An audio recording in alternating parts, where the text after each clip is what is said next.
हर खबर पर होगी आपकी पकड़। डाउनलोड कीजिए एबीपी लाइव ऐप।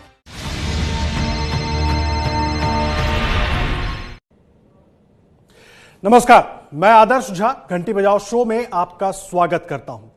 आज आपको देखना है वो कहानी जिसका शीर्षक हमने दिया है काहे बनाव झूठी बतियां वोटर से, क्योंकि जनता नेताओं के झूठे वादों पर भरोसा करके वोट दे देती है। तो आज ये कहानी देखकर आपको वोट लेकर वादा भूलने वालों की घंटी बजानी है। आज बिहार की एक रैली में प्रधानमंत्री ने कहा कि कांग्रेस के अब लोकसभा राज्यसभा दोनों जगह मिलाकर भी 100 सांसद नहीं है। क्या आप जानते हैं कांग्रेस की संसद में इतनी बड़ी गिरावट का कारण है क्या? प्रमुख कारण है वोट के लिए झूठे वादे करना, झूठे वादे करके सरकार बनाना और फिर चुनावी वादों को भूल जाना।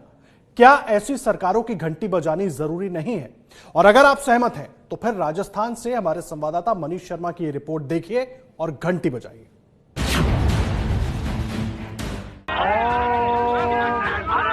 श्रीदेव नारायण नमः। आरक्षण आरक्षण आरक्षण। अपनी मांगों के समर्थन में गुर्जर समुदाय का आंदोलन रेलवे ट्रैक पर जारी है।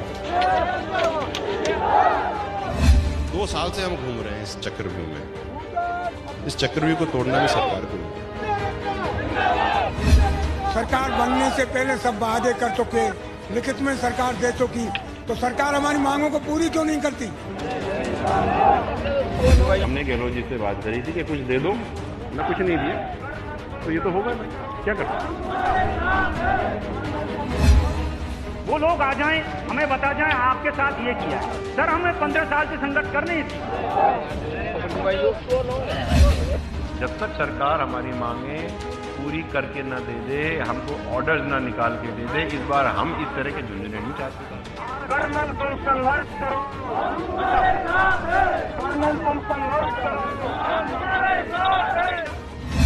2 साल हो गए भाई साहब, कितना देखोगे कितना सुनोगे? जिस स्पीड से आप लोग देखते सुन रहे हो, हम तो मर ही जाएंगे। गुर्जर समाज का आंदोलन पटरियों पर है तो खाना पीना भी पटरियों पर पूरी तरह से शुरू हो चुका है। कुछ इस तरीके से चाय और खाने इत्यादि का इंतजाम हो रहा है। गुर्जरों को 5% प्रॉपर रूप से आरक्षण देना, उसके बाद दूसरा बिंदु है पूरा बैकलॉग देना। मैनिफेस्टो क्यों लिखा था? कोई मुझे बताएगा? और हमने वोट किस लिए दिए थे? मैनिफेस्टो पढ़ के देता ना वोट।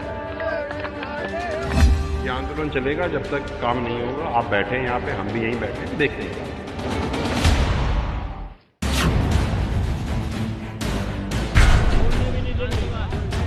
राजस्थान की आबादी में 6% हिस्सा है गुर्जर समुदाय का।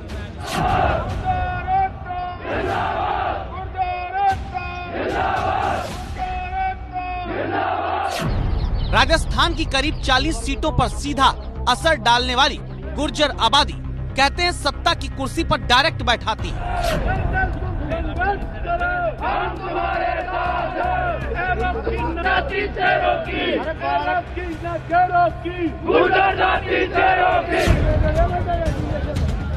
लेकिन अब राजस्थान में सत्ता तक पहुंचाने वाले गुर्जरों को एक बार फिर चुनावी वादा याद दिलाने के लिए पटरियों पर लेटना पड़ रहा है। 5% आरक्षण 9वीं अनुसूची में दर्शाइए। लोकसभा, राज्यसभा, विधानसभा और संसद, पीएम और सीएम और प्रेसिडेंट के हस्ताक्षर चाहिए। कहते हैं राजस्थान में सत्ता का उगता सूरज बनना है तो गुर्जरों को साथ रखो, गुर्जरों से वादा करो। लेकिन अब गहलोत सरकार में करीब 2 साल पूरे होने के वक्त क्या वही गुर्जर आबादी चुनावी वादों के अंधकार में आंदोलन के लिए छोड़ दी गई?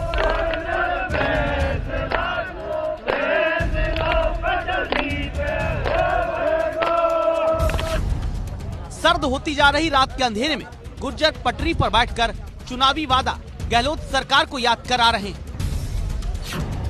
जिन पटरियों से ट्रेन गुजरनी चाहिए वहां एक बार फिर गुर्जर समुदाय के लोग लकड़ी का कुंदा डालकर चुनावी वादे की आग में सियासत की कढ़ाई चढ़ाने वालों को उनके वादे याद दिला रहे हैं।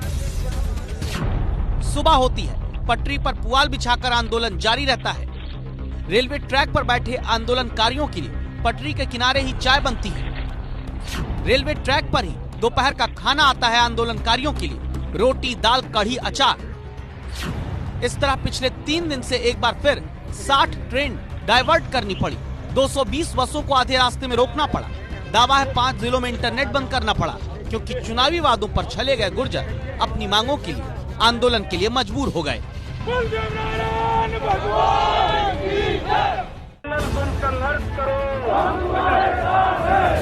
तो सवाल उठता है कि अचानक ऐसा क्या हुआ कि कर्नल किरोड़ी लाल बैसला की अगुवाई में गुर्जर लोग 13 साल से आरक्षण और नौकरियों में हिस्सेदारी मांगते हुए एक बार फिर भरतपुर में पीलूपुरा के पास पटरियों पर आ गए। अपनी मांगों के समर्थन में गुर्जर समुदाय का आंदोलन रेलवे ट्रैक पर जारी है। पीलूपुरा गांव से आगे ये है दिल्ली और मुंबई को जोड़ने वाला महत्वपूर्ण रेल मार्ग, लेकिन ये रेल मार्ग कल शाम यानी रविवार शाम से पूरी तरह से ठप हो चुका है। हालांकि इस समय ट्रेनों का आवागमन ज्यादा नहीं है, लेकिन उसके बावजूद महत्वपूर्ण रेलगाड़ियों को, तकरीबन 1 दर्जन रेलगाड़ियों को इस ट्रैक के बाधित होने की वजह से डाइवर्ट किया जा चुका है। सवाई माधोपुर और उसके आसपास के दूसरे इलाकों से इन ट्रेनों को यहाँ से रवाना किया जा रहा है, उनका आवागमन संचालन किया जा रहा है। गुर्जर पटरी पर क्यों आए, अब ये पहले समझते हैं। 2018 के अंत में अशोक गहलोत की सरकार राजस्थान में बनती है। उस वक्त कांग्रेस के चुनावी घोषणा पत्र का पन्ना हमने निकाला, जिसमें कांग्रेस ने लिखा था, सरकारी विभागों, निगमों, शिक्षण संस्थानों में अनुसूचित जाति, अनुसूचित जनजाति, अन्य पिछड़ा और विशेष पिछड़ा वर्ग के खाली पदों के बैकलॉग को शीघ्र भरा जाएगा। राजस्थान में एमबीसी यानी मोस्ट बैकवर्ड क्लास के तहत अपने हक की नौकरियों में खाली पदों को जल्द भरने के इसी चुनावी वादे को पूरा करने में हो रही देरी के खिलाफ गुर्जर पटरी पकड़कर बैठ गए। 2 साल से हम घूम रहे हैं इस चक्रव्यूह में। इस चक्रव्यूह को तोड़ना भी सरकार को ही है। ऐसी कौन सी मांगे जो ऐसा लगता है कि ये पूरी करने में आनाकानी कर रहे हैं और जो आसानी से हो सकती है? छोटी सी बात कर देता हूँ मैं, आपने मैनिफेस्टो में बैकलॉग लिखा है 23.4 नंबर पॉइंट पे कर दो। क्या आप ये कहना चाहते हो? नहीं, आपने एक मांग बोली, मैंने एक बता दी। नहीं, बहुत सारी हैं। आप मुझे ये बताएं कि कोई भी व्यक्ति मैनिफेस्टो में ऐसे थोड़ी लिखता है कि सुबह उठा आंख मलते मलते यार लिख देते हैं एक लाइन, ऐसे तो होता नहीं है। ठीक है, तो अगर आपने मैनिफेस्टो में लिखा है कि हम बैकलॉग देंगे नौकरियों में, तो आपने आपकी लीगल बैटरी ने काम तो करा होगा ना उस पर। या फिर ऐसा है कि आपका पूरा मैनिफेस्टो इसी तरह चलता है कि सुबह उठे और लिख दिया और फिर बोले बाद में देखेंगे भाई। गहलोत सरकार बनवाने में गुर्जरों का कितना बड़ा रोल रहा, इस बात को भी जान लीजिए। गहलोत के खिलाफ बीजेपी का एक भी गुर्जर प्रत्याशी विधानसभा चुनाव नहीं जीत पाया था। राजस्थान में दावा है, ऐसा पहली बार हुआ था कि एक भी गुर्जर विधायक बीजेपी से नहीं बन पाया था। लेकिन अब सत्ता पाने के करीब 2 साल बाद भी गुर्जरों की प्रमुख मांगों को पूरा करने की बजाय कुर्सी पाकर ऊँघ रही गहलोत सरकार से गुर्जर नाराज हो गए। साथ में अपनी अन्य मांगों को पूरा करने की चेतावनी देने लगे। गुर्जरों को 5% प्रॉपर रूप से आरक्षण देना, उसके बाद दूसरा बिंदु है पूरा बैकलॉग देना, तीसरा बिंदु है जो शहीद गुर्जर आरक्षण में शहीद हुए उनको मुआवजा और सरकारी नौकरियां, चौथा बिंदु है हमारा देवनारायण योजना के अंदर जो हमको बजट आवंटित होता है उसका पूरे राजस्थान प्रदेश में सुचारू रूप से इम्प्लीमेंट होना, और 5वां बिंदु है जो हमारे केसेज गुर्जर आरक्षण आंदोलन के दौरान हमारे समाज के बंधुओं पर जो केसेज लगे सरकार उनको वापस ले।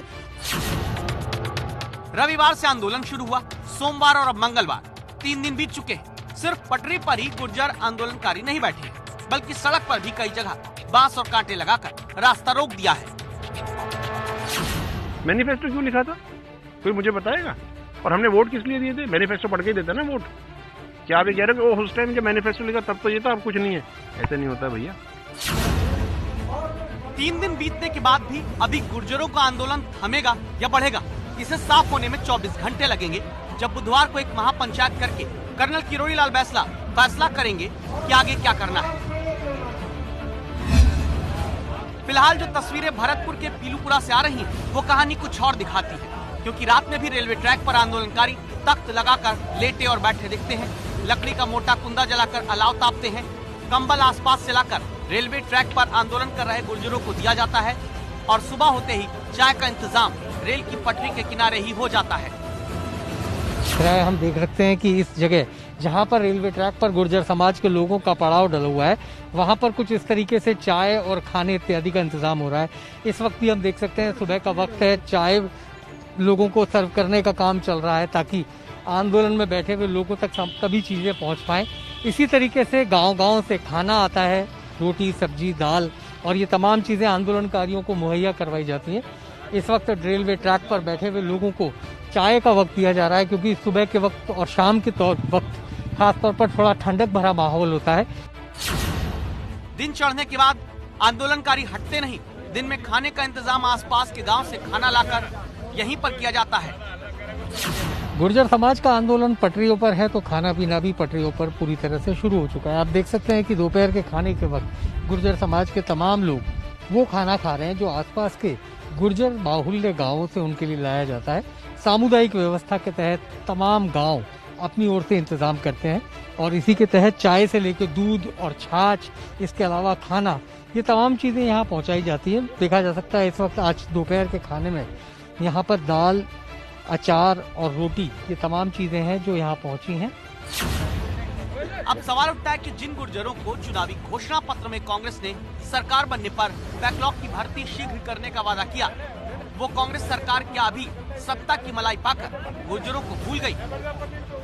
बहुत जल्दी इसका हल निकलेगा। माननीय मुख्यमंत्री जी इसके लिए लगातार प्रयास कर रहे हैं और लगभग मांगों पर सहमति बन गई है और बहुत ही जल्दी इसका निर्णय भी निकलेगा। प्रयास कैसे किया जा रहा है, विशेष समझिए।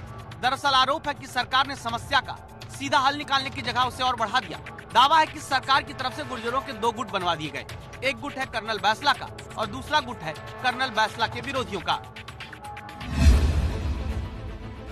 दावा है सरकार ने बैसला विरोधी गुट से मुलाकात करके 7 दिन में वादे पूरा करने का भरोसा दे दिया, जिससे बैसला गुट के गुर्जर सहमत नहीं हैं।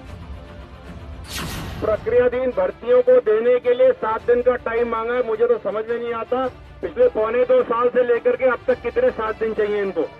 और ये सब लोग भर्तियां चल रही हैं, उनके लिए कर रहे हैं टाइम निकालने के लिए, जिससे कि हम यहाँ से उठ के चले जाएं। बेजबेसला है वो तो समाज की आड़ में नेतागिरी स्थापित करना चाहता है, जबकि जो भी मांग थी वे पूरी हो गई। और हम तो ये कहते हैं अगर उनमें कमी है तो सरकार के दरवाजे खुले हैं, सरकार से वार्ता करें। सरकार फिर भी देने के लिए तैयार, अगर कोई कमी रह गई है। फिलहाल कर्नल बैसला से जुड़े गुर्जर अब भी राजस्थान में वादों को पूरा कराने के लिए रेलवे ट्रैक पर डटे हैं, जिसकी सीधी सी वजह है गुर्जरों से चुनावी वादा करके भूल गई अशोक गहलोत सरकार।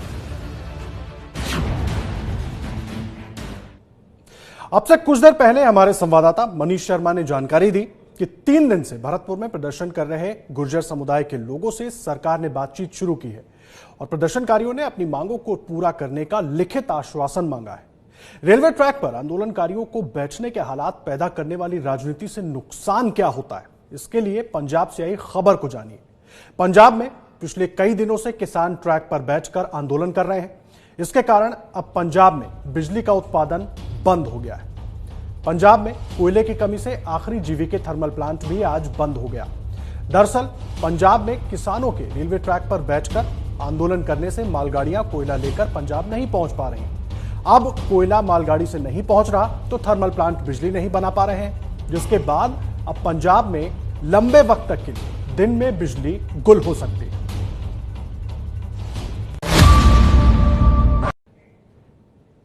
बाजरा एक ऐसा अनाज जिसमें किसी भी मांस से ज्यादा ताकत बताई जाती है, जिसमें प्रोटीन, आयरन, कैल्शियम भरपूर मात्रा में होता है। यह बाजरा राजस्थान के किसानों ने इस बार बहुत बड़ी मात्रा में उगाया, लेकिन गहलोत सरकार की एक चूक किसानों की दिवाली काली कर रही है। आपके हमारे दिल में कोलेस्ट्रॉल कंट्रोल करने वाला सबसे अहम अन्न होता है बाजरा, लेकिन यही बाजरा अब राजस्थान में किसानों के दिल पर भारी पड़ रहा है। डायबिटीज से बचाने और पाचन क्रिया मनुष्य की दुरुस्त रखने में बाजरे का उपयोग करने की सलाह डॉक्टर्स देते हैं, लेकिन देश का स्वास्थ्य सुरक्षित रखने के लिए बाजरा उगाने वाले किसानों का 1,500 करोड़ रुपए का नुकसान हो सकता है। किसान किशोर नाम की शिकायत सुनिए। जिस समय बाजरे की बुआई चालू की थी उस समय बाजरे के भाव करीब 2,000-2,100-2,200 के लगभग थे और आज वही बाजरा 10 रुपए से लगा के 12 रुपए तक बाजार है और किसानों को इसमें भारी लॉस हो रहा है और नुकसान पहुंच रहा है। जबकि सरकार का समर्थन मूल्य अभी 2150 के लगभग चल रहा है। अगर सरकार अपने समर्थन मूल्य पे किसानों से बाजरा खरीदे तो किसानों को कुछ राहत मिलती है। बाजरे का समर्थन मूल्य किसान को देश में 2150 रुपए प्रति क्विंटल तय हुआ है, लेकिन क्यों किशोर राम जैसे सैकड़ों किसान अपना बाजरा जोधपुर के बाजार में 1100 या 1200 रुपए प्रति क्विंटल में बेचने को मजबूर हो रहे हैं? वजह जोधपुर में संवाददाता कर्णपुरी ने पता की है। राजस्थान में दावा है 44 लाख टन बाजरे की फसल किसानों के पास पड़ी है। आरोप है 2150 रुपए प्रति क्विंटल की जगह 1200 रुपए में व्यापारी को बेचने की मजबूरी है, क्योंकि केंद्र से किसानों के हित में पास हुए कृषि कानूनों के खिलाफ राजस्थान की कांग्रेस सरकार है। गहलोत सरकार ने केंद्र के कानून के खिलाफ संशोधन विधेयक पारित कर दिया, लेकिन राजस्थान में न खुद बाजरे की खरीद प्रक्रिया शुरू की, न ही केंद्र को समर्थन मूल्य पर बाजरा खरीदने का प्रस्ताव भेजा। MSP के ऊपर खरीद हो, इसके लिए खरीद होनी चाहिए। और आज दिन तक राजस्थान की सरकार ने भारत को डिमांड नहीं भेजी है कि हम बाजरे की भारत सरकार को बाजरे की खरीद करनी चाहिए।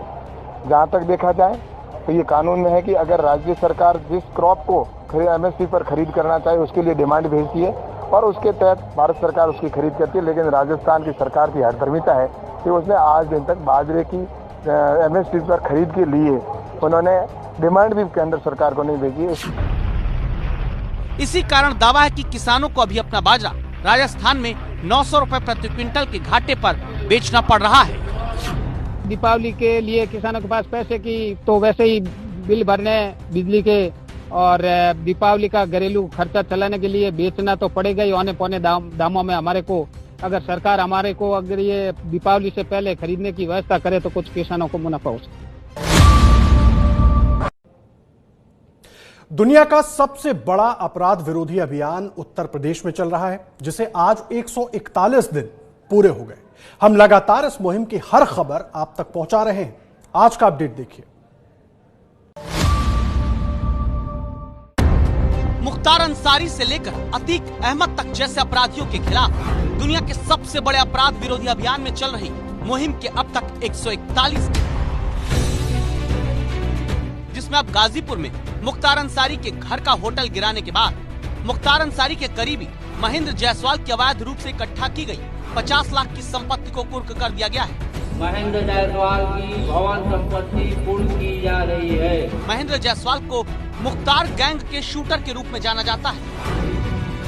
दुनिया के सबसे बड़े अपराध विरोधी अभियान में दूसरी खबर प्रयागराज से आई है, जहां अपराधी अतीक अहमद की 300 करोड़ की प्रॉपर्टी गिराने के बाद प्रशासन अब बाहुबली नेता विजय मिश्रा के घर और शॉपिंग कॉम्प्लेक्स पर जल्द इसी तरह बुलडोजर चलाने की तैयारी कर चुका है। कल इलाहाबाद हाई कोर्ट में विजय मिश्रा की अवैध प्रॉपर्टी को गिराने से रोकने के लिए आए आदेश पर सुनवाई होनी है।